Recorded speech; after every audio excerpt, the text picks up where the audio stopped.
26শে November সংবিধান দিবস এবং এই বছর ৭৫তম সংবিধান দিবস উপলক্ষে বিভিন্ন কর্মসূচি এক বছর ব্যাপী নেওয়া হয়েছে এবং প্রতি বছরের ন্যায় কিন্তু এই বছরও রাজ্যের বিভিন্ন জায়গায় যথাযোগ্য মর্যাদায় 26শে নভেম্বর সংবিধান দিবসটি উদযাপিত হয়েছে এবং তারই অঙ্গ হিসেবে উমাকান্ত স্কুল থেকে এক পদযাত্রার আয়োজন করা হয়েছে। পদযাত্রাটি উজ্জয়ন্ত প্রাসাদের সামনে গিয়ে শেষ হয় এবং পতাকা নেড়ে প্রণজিৎ সিংহ রায় মন্ত্রী এবং মন্ত্রী টিঙ্কু রায় এই পদযাত্রার সূচনা করেছেন এবং এদিনের এই পদযাত্রায় বিভিন্ন বিদ্যালয়ের ছাত্রছাত্রীরা কিন্তু অংশগ্রহণ করে এবং পদযাত্রার অগ্রভাগে ছিলেন প্রণজিৎ সিংহ রায়, মন্ত্রী টিঙ্কু রায় সহ আরো অন্যান্যরা।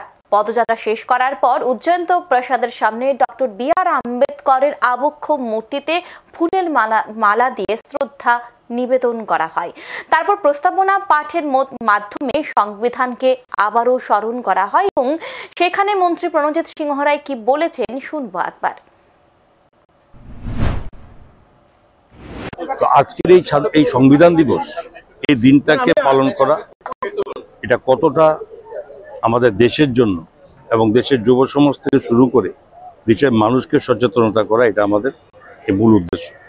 বছরব্যাপী এই সংবিধান এই দিবস পালন করা এবং এর মাধ্যমে এই সংবিধান দিয়ে আমরা শুরু করেছি আমাদের দেশের শাসন প্রতিষ্ঠাকে প্রতিষ্ঠিত করা এবং আমাদের নিজস্ব বাক স্বাধীনতাকে রক্ষা করা এবং সর্বোপরি আমাদের এই সমস্ত মানুষের জন্য সার্বিকভাবে যে অর্থনৈতিক সামঞ্জস্য বজায় রাখা এবং ন্যায় বিচার, এটার উপর মূলত শুরু হয়েছিল।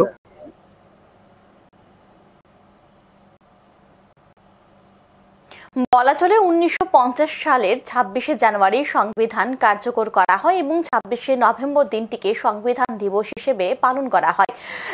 দেশের মানুষকে সচেতন করার লক্ষ্যে সংবিধান দিবস পালন করা হয়। সংবিধানের প্রতি সম্মান জানানো মানে যাদের আত্মবলিদানের ফলে দেশ স্বাধীন হয়েছে তাদেরকে সম্মান জানানো। এখন সময় বিরতির সঙ্গে থাকুন।